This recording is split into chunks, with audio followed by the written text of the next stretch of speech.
Members of the Alliance for Change strongly believe that the report conducted by Rystad Energy on the local oil and gas industry was funded by a pro-oil committee. Recently, Member of Parliament David Patterson alleged that the research company in 2016 had decried aspects of the oil and gas agreement the country had entered into with ExxonMobil.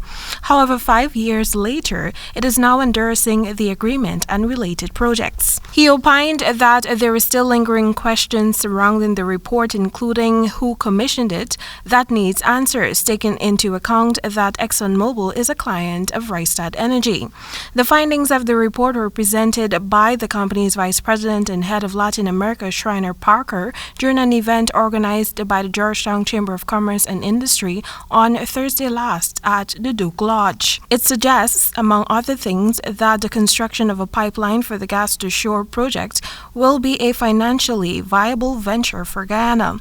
Nonetheless, Patterson informed that the Ministry of Public Infrastructure, which he headed, conducted credible studies on the country's oil and gas industry since oil was discovered in 2015. And the last one was done in 2018, and that was only a pre-feasibility study in the sense, is it feasible, technically feasible? There's no economic test was done on it.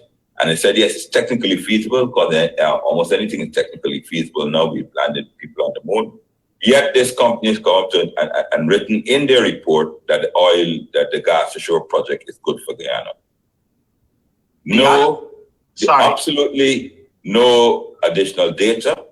Absolutely no studies. He said in spite of the government of the day committing to conducting the requisite studies on the oil and gas sector in 2020, at this stage where the country has witnessed in excess of 31 discoveries, no in-depth study has been done. They were supposed to go to geotechnical studies. They were supposed to go on transmission studies, grid stability studies, power gen studies, and they're all listed there if you go back to budget 2020. If you go back to the very first day that they announced it, and I think Mr. Brasington thought they're procuring specialists. Parker has maintained that neither ExxonMobil or any other third party influenced the compilation of the report. The gas-to-energy project is expected to be rolled out at Wales West Bank Demerara. Through this project, natural gas produced by ExxonMobil's Stabroek block is expected to be used to activate a power plant producing some 250 megawatts of electricity. Timeka Rodney reporting for the HGB Nightly News.